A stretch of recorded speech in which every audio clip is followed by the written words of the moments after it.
I remember how frustrating it was to get my exam back and realizing that I made some silly mistakes solving a limit problem like this one, and maybe you've been there. And before I reveal the biggest mistake to avoid, let's work through this problem together and look at common mistakes students are making. So when I plug in x equals 3 for this problem, and then I rewrite the problem in such a way like this where you've got this equal sign, but no limit notation, this is already a huge mistake that many of you are making. See, by saying the limit equals this expression now, you'll notice that when you simplify 3 squared minus 9 divided by 3 minus 3, that you're going to get this result that equals 0 divided by 0. Now, at a glance, remember you cannot divide by 0, so you might be claiming, oh, the limit doesn't exist. But guess what? Stick around because in a bit you're going to see that it actually does. See, a lot of students are making this misassumption with limits, thinking that for a problem like this, if I were to graph it, yes, you would have a hole at x equals 3. But for a limit, remember the original function doesn't have to be defined at x equals 3. It's about how you approach x equals 3 from the left and from the right. When you approach it just from the left and just from the right, is the function output value approaching the same value in both cases? And also, do you not have any jump discontinuity? Those are the questions we want to ask, but I digress. So moving on, another big mistake a lot of students are making is they will see this form 0 divided by 0 here and recognize it's an indeterminate form. And they know that this is one of the forms where if you end up with something like this, you're allowed to use this really nifty tool called LHopitals rule. Now, don't get me wrong, I'm a big fan of the tool myself, and for more complicated limits, it makes a lot of sense. But the problem with the LHopitals rule for this limit here is it's overkill. You're relying on blind memorization, and actually there's an even faster method that you can use in LHopitals rule to solve this, which I'll get to. So if you don't know what LHopitals rule is, that's okay. I'm not going to solve it in this video, but check it out in the link above in case you want to learn more about it. So now it's going to be the time to reveal to you the biggest mistake you want to avoid for your limit problems on your next exam.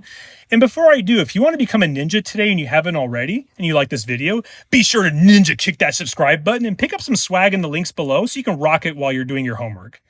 So for this, what I want to reveal to you now is the absolute biggest mistake you can make on these problems on your next exam is treating the problems in such a way where you're relying on a memorized way of solving limits, just like LHopitals rule as I mentioned above. I want you to treat a problem like this almost as if you've never seen a limit before, and to step back and before diving into solving it one way or another, look at the problem and see if there's a way you can maybe save yourself some time. Because these problems on the AP exam are set up in a way where if you're using a slower method, you might run out of time altogether. Now, when you see a limit problem like this, because it's a fraction, what I like to do personally is before jumping into using a method or trick, I want to first recognize, is there a relationship between the top and the bottom?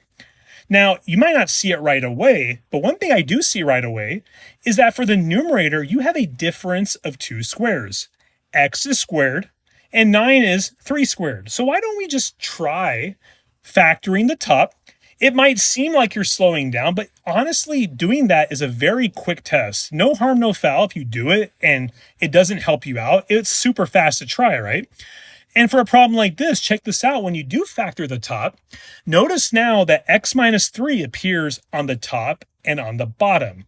Now, the reason why this is really important to recognize is earlier, did you notice that we couldn't just plug in 3? Because if we did, we would divide by 0.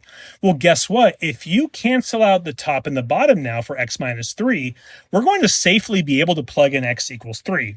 And remember, we're not trying to figure out a domain of a function here, which means we don't have to worry about the fact that there was a domain restriction at x equals 3. We're just finding the limit. So it allows us to safely work with this limit problem here and just simply plug in x equals 3. And check this out. This will show the limit does exist and has this value. And then for the next problem that you're about to see,